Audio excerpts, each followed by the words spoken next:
हे केशव, मैं कौरवों की सेना का अवलोकन करना चाहता हूँ। मेरा रथ दोनों सेनाओं के मध्य में ले चलो। तो तुम देखना चाहते हो दुर्योधन को विजयी बनाने के लिए कौन कौन योद्धा शामिल हुए हैं और तुम्हें किस किस से युद्ध करना होगा?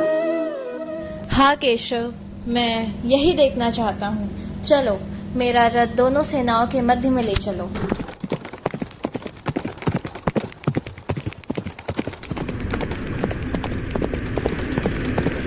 हे अर्जुन, मैं तुम्हारी इच्छा के अनुसार यह दोनों सेनाओं के मध्य रथ को ले आया हूँ। अब तुम अवलोकन कर लो, तुम्हें किस किस से युद्ध करना होगा। नहीं केशव, नहीं, मैं इन सब से युद्ध नहीं कर सकता।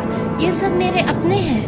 गुरुदेव एक शिष्य के लिए पिता और भगवान के समान होता है, तो फिर मैं कैसे उनका अनादर कर सकता हूँ? जिस गुरुदेव ने मुझे धनुर्विद्या दी, तीर चलाना सिखाया, उन्हीं की दी गई धनुर्विद्या का दुरुपयोग करते हुए मैं उनके शरीर पर तीरों की वर्षा करूँ, उन्हीं के सीने को छन्नी करूँ?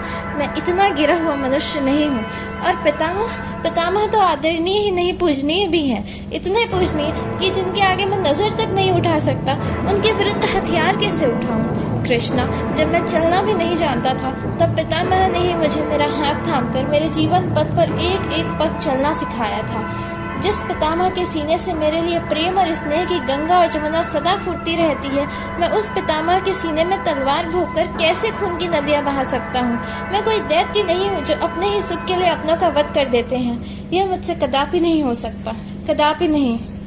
वाह अर्जुन वाह, तुम एक श्वास में तो ज्ञान की बड़ी बड़ी बातें करते हो, तो दूसरे श्वास में अपने को मेरा शिष्य मानकर मुझे ज्ञान और मार्गदर्शन की याचना करते हो।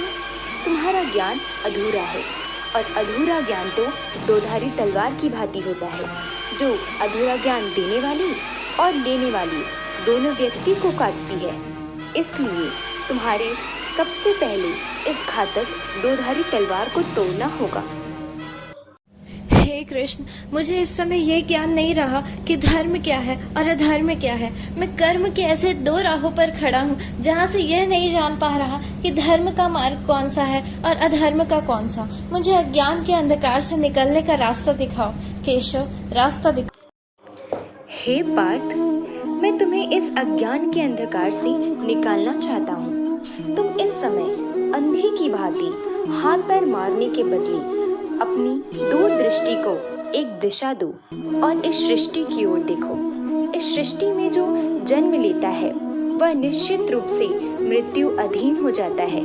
इसका अर्थ है कि मृत्यु लोक का हर प्राणी, चाहे वह मनुष्य हो, पशु हो, पक्षी हो, चाहे पेड़ पौधे हो, हर सांस लेने वाले प्राणी अपने जन्म के साथ मृत्यु को लेकर आता है। हर प्राणी को एक निश्चित समय पर अपना शरीर त्यागना ही पड़ता है। अर्जुन, तुम इन्हें नहीं मारोगे तो क्या इनकी मृत्यु नहीं होगी? नहीं अर्जुन, यह जन्म के साथ ही सभी जीव मृत्यु निश्चित लिख कर लाते हैं। कर्माण्येवाधिकारस्ते मां फलेषु कदाचन मां कर्म फल हेतुर्भुर्मा ते संकोष्ठ कर्माणि। कर्म करने मात्र में तुम्हारा अधिकार है, फल पर नहीं। तुम कर्म फल के हेतु कर्म मत करो, और अकर्म में भी तुम्हारा कर्म फल आ सकता है। इसलिए तुम कर्म के फल की चिंता मत करो और कर्म के विमुख मत हो। हे केशव, मैं क्या करूं? मेरा मन उस धर्म कांटे की तरह डोल रहा है जिसके दोनों पलड़ों में ज्ञान और अज्ञान दोनों में बराबर बराबर रखा हुआ है।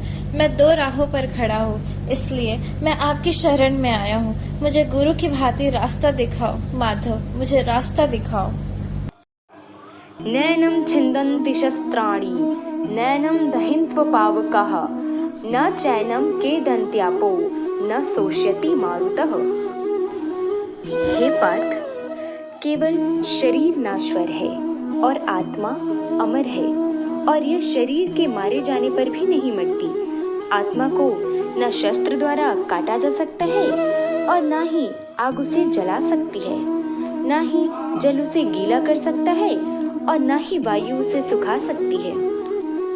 न जायते म्रियते वा कदाचि नैनं भूत्वा भविता वा न भूयः अजो नित्या शाश्वतो अयं पुराणो न हन्यते हन्यमाने शरीरे। जो इस आत्मा को मरने वाला समझता है यदि उसे मारने वाला समझता है वे दोनों ही अज्ञानी हैं, क्योंकि आत्मा न किसी को मारता है और न किसी के द्वारा मारा जा सकता है। इसलिए किसी के मारने या मरने का शोक करे बिना तुम अपना कर्तव्य करो। तेरा धर्म युद्ध करना है, तू अपना धर्म समझकर युद्ध कर। हे मधुसूदन, तुम बार बार इस बात पर जोर दे रहे हो कि मन पर पूरी तरह काबू पालो तो मुक्ति के द्वार खुल जाएंगे, परंतु मन को वश में करने का कोई सरल साधन भी है? साधन तो अवश्य है, सरल भी है, परंतु बड़ा दुष्कर भी है। दुष्कर भी? इसका क्या अर्थ है केशव? इसका अर्थ है यदि तुम धीरमति वाले हो, दृढ़ निश्चय वाले हो तो यह काम सरल है, और यदि तुम्हारी मति धीरशाली नहीं है तो दृढ़ निश्चय नहीं कर सकोगे, तो जन्म जन्मांतर तक भटकते रहोगे। ये दृढ़ निश्चय कैसे हो सकता है? विश्वास से। किसमें विश्वास? परमात्मा में विश्वास से, सत्य में विश्वास से, अपने धर्म में विश्वास से। जब अपने धर्म अर्थात कर्तव्य को जान लोगे तो फिर दृढ़ निश्चय होकर अपने धर्म पथ पर, अपने कर्तव्य पथ पर आगे बढ़ोगे। फिर तुम सुख दुख, लाभ हानि, जय पराजय को एक ही समझकर अपने पथ पर चलने से डगमगाओगे नहीं। हे अर्जुन, तुम शिष्य बनकर मेरी शरण में आए हो, इसलिए यहाँ तक मैंने तुम्हें ज्ञान योग अथवा सांख्य योग की शिक्षा दी। अब मैं तुम्हें कर्म योग के विषय में वो पूर्ण विधि बताऊंगा जिसके द्वारा तुम कर्म करते हुए भी कर्म के बंधनों से मुक्त रहोगे। सुख दुखे समे कृत्वा लाभा लाभौ जया जयो ततो ध्यानम युधस्व नैवम पावम अवाप्स्यैहि। इस प्रकार सुख दुख, लाभ हानि, जय पराजय अथवा हार जीत को एक समान समझकर केवल इसलिए युद्ध करो क्योंकि इस समय युद्ध करना तेरा कर्तव्य है। यदि इस मानसिक वृत्ति से इसे अपना धर्म समझकर युद्ध करोगे तो तुम्हें इसका पाप नहीं लगेगा। ये क्या कह रहे हो केशव कि युद्ध करके पाप नहीं लगेगा? युद्ध में तो इतनी हिंसा होगी, लाखों प्राणियों की हत्या होगी, फिर मनुष्य उसके पाप से कैसे बचेगा? यदि कोई भी कार्य निष्काम कर्म योग की रीत से किया जाए तो ना उसका पाप लगता है और ना ही उसका पुण्य मिलता है। निष्काम कर्मयोग? हाँ, निष्काम कर्म योग। ये कौन सा योग है माधव जो मनुष्य को पाप और पुण्य दोनों से मुक्त कर देता है? यह गुण विद्या है पार्थ। जो इसके रहस्य को समझ लेता है वह संसार में रहते हुए भी, संसार के सारे कर्म करते हुए भी कर्म फल के बंधन से मुक्त रहता है। यदा यदा हि धर्मस्य ग्लानिव भवति भारतम अद्युत्थानम् अधर्मस्य तदात्मानं सृजाम्यहम् परित्राणाय साधूनां विनाशाय च दुष्कृतं धर्म संस्थापनार्थाय संभवामि युगे युगे।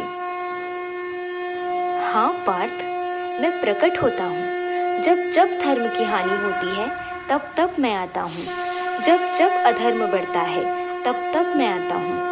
सज्जन लोगों की रक्षा के लिए मैं आता हूँ। दुष्टों का विनाश करने के लिए मैं आता हूँ।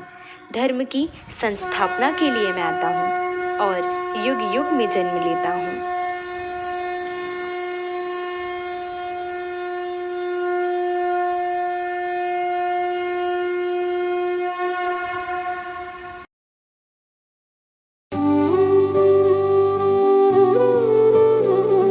कृष्ण हरे कृष्ण कृष्ण कृष्ण देवकी नंदन तुमको वंदन रखते सबकी लाज सबके स्वामी अंतर्यामी पूरन कीजिए काज। देवकी नंदन तुमको वंदन रखते सबकी लाज। सबके स्वामी अंतर्यामी पूरन कीजिए काज। मन मंदिर में सजे बिहारी, मनमोहन तेरी छवि अति प्यारी। मन मंदिर में सजे बिहारी, मनमोहन तेरी छवि अति प्यारी। बंसी बजैया रास रचैया, तारनहार मेरे तुम ही के भैया। तुमसे बड़ा कहाँ कौन कन्हैया। श्री कृष्ण गोविंद हरे मुरारे, हे नाथ नारायण वासुदेवा। श्री कृष्ण गोविंद हरे मुरारे, हे नाथ नारायण वासुदेवा। देवकी नंदन तुमको वंदन रखते सबकी लाज। सबके स्वामी अंतर्यामी पूरन कीजिए काज।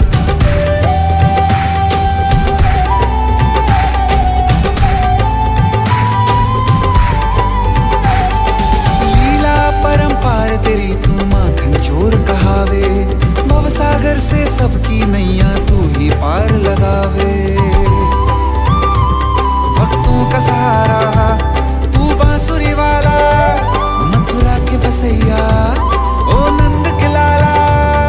तेरी भक्ति में नाचे सब ताता भैया। श्री कृष्ण गोविंद, श्री कृष्ण गोविंद हरे मुरारे, हे नाथ नारायण वासुदेवा।